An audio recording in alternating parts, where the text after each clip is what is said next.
Class 12th students, हमारा next topic होगा male reproductive system.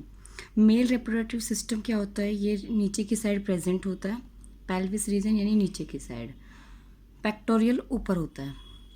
It includes, इसके अंदर मेनली कौन कौन से पार्ट्स होंगे? एक टेस्टिस होंगी, एसेसरी डक्ट्स, ग्लैंड्स और साथ में एक्सटर्नल जेनिटेलिया। एक्सटर्नल जेनिटेलिया यानी आउटर साइड की जो स्ट्रक्चर होती है उसे हम एक्सटर्नल जेनिटेलिया बोलते हैं। टेस्टिस जो होती हैं वो एब्डोमिनल कैविटी के बाहर के साइड होती हैं, यानी कि ये देखिए ये टेस्टिस है।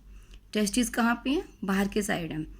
और इसकी जो ये पाउच लाइक स्ट्रक्चर है इसको हम बोलते हैं स्क्रोटम, और स्क्रोटम के अंदर टेस्टिस होती हैं। जैसे ये देखिए ये फिगर है, इसमें ये क्या हो गई? ये पाउच लाइक स्ट्रक्चर है, ये है स्क्रोटम और इसके अंदर ये टेस्टिस है। तो टेस्टिस, स्क्रोटम का काम क्या है? स्क्रोटम को हम थर्मो रेगुलेटर भी बोलते हैं। क्यों? क्योंकि इसका काम है टेस्टिस के टेम्परेचर को एटलीस्ट 2 से 2.5 डिग्री सेल्सियस तक लोअर करने का। क्योंकि जो टेस्टिस होती है ये ही मेल गॉनैड होती है, इसके अंदर गैमेट फॉर्मेशन होती है, यानी स्पर्म की फॉर्मेशन किसके अंदर होगी? टेस्टिस के अंदर। टेस्टिस स्पर्म को फॉर्म करते हैं और स्पर्म को फॉर्म होने का प्रोसेस कहलाता है स्पर्मेटोजेनेसिस। ठीक है, तो यही स्पर्म को फॉर्म करने का काम करते हैं। तो इसीलिए ये इनको जो स्पर्म होते हैं वो उनको लो टेम्परेचर की रिक्वायरमेंट होती है अपनी ग्रोथ के लिए और फॉर्मेशन के लिए। तो स्क्रोटम है, स्क्रोटम का मेन फंक्शन होता है ये टेस्टिस के टेम्परेचर को 2 से 2.5 डिग्री सेल्सियस तक डाउन रखता है। किस लिए? स्पर्म की डेवलपमेंट के लिए और उसके सर्वाइवल के लिए। क्योंकि हाई टेम्परेचर पे जो स्पर्म्स होंगे वो सर्वाइव नहीं कर पाएंगे, किल हो जाएंगे। और जो टेस्टिस होती है, यानी स्क्रोटम के अंदर टेस्टिस है और टेस्टिस के अंदर नंबर ऑफ कंपार्टमेंट होते हैं। इस तरीके से छोटे छोटे से काफ़ी सारे कंपार्टमेंट्स होते हैं, हिस्से होते हैं। तो उनको हम वो कितने होंगे? एटलीस्ट 250 कंपार्टमेंट होते हैं हर टेस्टिस के अंदर। क्योंकि an adult person have at least 2 testis. ठीक है, तो यहाँ तक आपको क्लियर हो गया होगा। तो इसमें देखिए ये सब चीज़ क्लियर है, ये मैंने सब बता दिया आपको। ये विड्थ लेंथ है, आप इनको रीड कर लेना। इसके बाद testis is covered bye, testis के अंदर 250 कंपार्टमेंट होते हैं और इन कंपार्टमेंट को हम बोलेंगे टेस्टिकुलर लोब्यूल। यानी कि जो ये कंपार्टमेंट होते हैं ये है जो, इन्हें हम बोलेंगे टेस्टिकुलर लॉक्यूल। तो अब ये लॉक्यूल ध्यान रखना, लॉक्यूल क्या थे? इसके कंपार्टमेंट थे, लॉब्यूल सॉरी। ठीक है, लॉब्यूल। तो ईच लॉब्यूल, हर लॉब्यूल के अंदर 1 से लेकर 3 कॉइल्ड स्ट्रक्चर होती हैं जिन्हें हम बोलते हैं सेमनीफेरस ट्यूब्यूल। तो यानी कि हर लॉब्यूल के अंदर, जैसे मान लो ये एक लॉब्यूल है, इसके अंदर 2 या 3 इसके अंदर मिलेंगी 2 या 3 कॉइल शेप स्ट्रक्चर्स मिलेंगी। उन कॉइल शेप स्ट्रक्चर को हम बोलते हैं सेमनीफेरस ट्यूब्यूल। ठीक है, तो ये कहाँ होंगी? लॉब्यूल के अंदर। लॉब्यूल क्या आते हैं? टेस्टिस के अंदर। टेस्टिस कहाँ? स्क्रोटम के अंदर। तो सेमनीफेरस ट्यूब्यूल जो होगा, इन विच स्पर्म आर प्रोड्यूस। तो यानी स्पर्म कहाँ पे प्रोड्यूस होते हैं? हमने पढ़ा था स्पर्म होते हैं टेस्टिस के अंदर। लेकिन टेस्टिस कहाँ है? टेस्टिस के अंदर क्या होते हैं? लॉब्यूल होते हैं और लॉब्यूल के अंदर ट्यूब्यूल के अंदर स्पर्म फॉर्म होंगे। और हर seminiferous tubule is line on its outer by 2 types of cell. और हर एक सेमनीफेरस ट्यूब्यूल के अंदर, यानी हर एक सेमनीफेरस ट्यूब्यूल के अंदर 2 टाइप की सेल होती हैं जिन्हें हम क्या बोलेंगे? Male germ cell and Sertoli cell. Male germ cell को हम स्पर्मेटोगोनिया भी बोलते हैं, एंड सर्टोली सेल।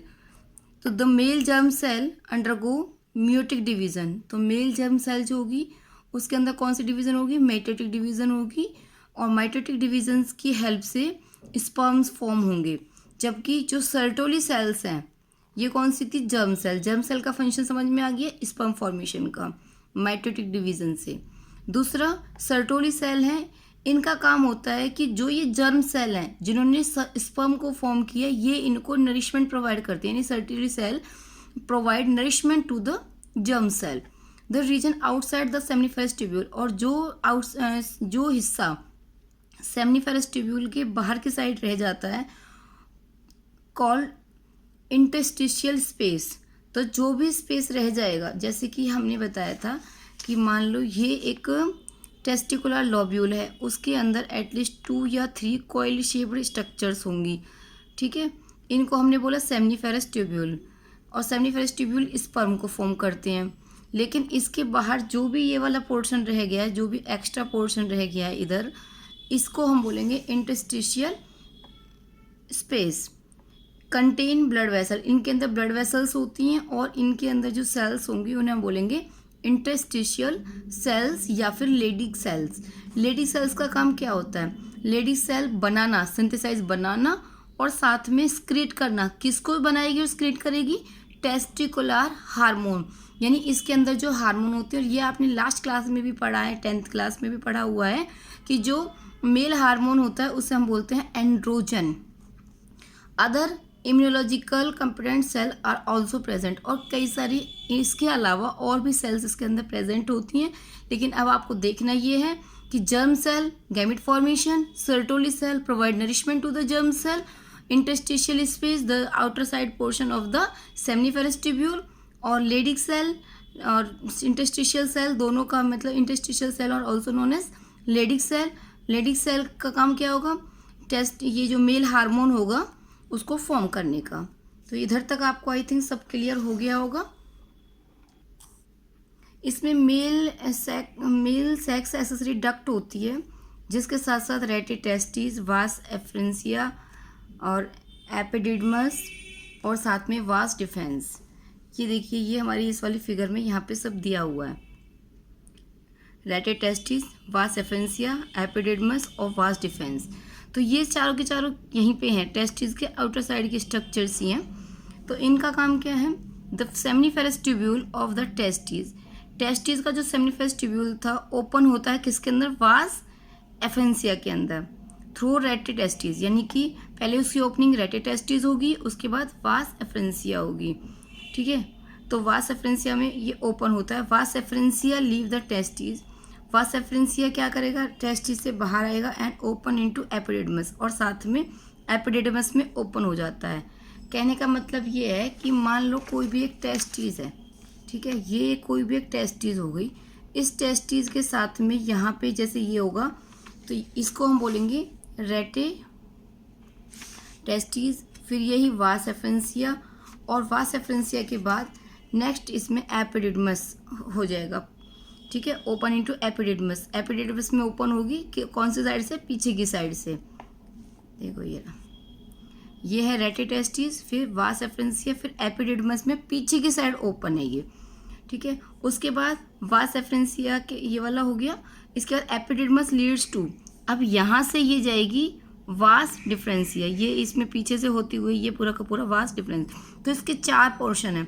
टेस्टिस से टच होता हुआ रेटे टेस्टिस, फिर वास एफरेंसिया, फिर एपिडिडमस, फिर एपिडिडमस से ये सीधा का सीधा ये पाइप लाइक स्ट्रक्चर, और ये यहाँ पे इसमें हो जाएगा वास डिफेंस में,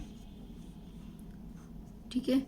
और vas deferens that ascend to the abdomen, और ये ऊपर की साइड, असेंड का मतलब है ये ऊपर की साइड जा रहा है, और loop over the urinary bladder. और कहाँ पे ओपन होगा? यूरिनरी ब्लैडर को क्रॉस करता हुआ पहुंचेगा, यानी ऊपर की साइड ये यूरिनरी ब्लैडर तक पहुंचेगा। देखिए ये वास एफरेंसिया, ये यूरिनरी ब्लैडर, तो ये यूरिनरी ब्लैडर में ओपन हो जाता है। इट रिसीव ए डक्ट, ये क्या करेगा? It receive A duct from seminal vesicle. इसके बाद एक डक्ट होती है सेमिनल वेसिकल, ये देखो यहाँ पे दिखा रखी है, ये लीफ लाइक स्ट्रक्चर से दिखा रखी है, ये है सेमिनल वेसिकल। तो सेमिनल वेसिकल से ये कनेक्ट होगा एंड ओपन इनटू यूरेथ्रा, और यूरेथ्रा में ओपन होता है एज द इजैकुलेटरी डक्ट, क्योंकि जो वो इजैकुलेटरी डक्ट होगी। दीज डक्ट स्टोर, इस डक्ट का काम क्या होता है? ये स्टोर करता है और ट्रांसपोर्ट करेगा स्पर्म को फ्रॉम टेस्टिस से लेकर यूरेथ्रा तक। यूरेथ्रा क्या करेगा? Urethra originate from the urethra, urinary bladder से ओपन होता है और पूरे पेनिस में ओपनिंग तक होता है, यानी कि जो ये स्ट्रक्चर है, तो ये यूरेथ्रा पूरे ओप्स में आके, ये पूरी स्ट्रक्चर को हम पेनिस बोलते हैं। तो पेनिस से इधर तक ये ओपन होगा, ठीक है, जिसको हम, इसकी जो एक्सटर्नल ओपनिंग होती है उसे हम बोलेंगे यूरेथ्रल मेटस। इसके बाद पेनिस जो होता है इसका ये आउटर साइड पोर्शन होता है जिसके अंदर स्पेशल टिश्यूज होते हैं, ठीक है, जो कि फैसिलेट इंसेमिनेशन यानी जो सेमन को ट्रांसपोर्ट करने का काम करता है। Enlarge of penis called glans penis is covered by a loose fold, ये आउटर स्किन होगी जिसे हम फॉर स्किन भी बोलते हैं।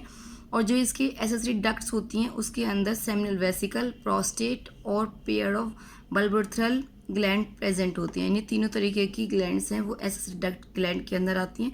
Secretion of this gland, in glands का स्क्रीशन है जो उसके अंदर सेमिनल प्लाज्मा जिसके अंदर फ्रक्टोज, कैल्शियम, एंजाइम्स प्रेजेंट होते हैं। और जो स्क्रीशन ऑफ बल्बोथ्रल ग्लैंड जो होती है वो लुब्रिकेशन ऑफ द पेनिस में भी हेल्प करती है, यानी कि पेनिस को थोड़ा सा यानी कि लुब्रिकेट करना, लुब्रिकेशन, चिकनाट उसके अंदर में भी हेल्प करती है। तो ये मेल रिप्रोडक्टिव ऑर्गन आपको समझ में आ गया होगा।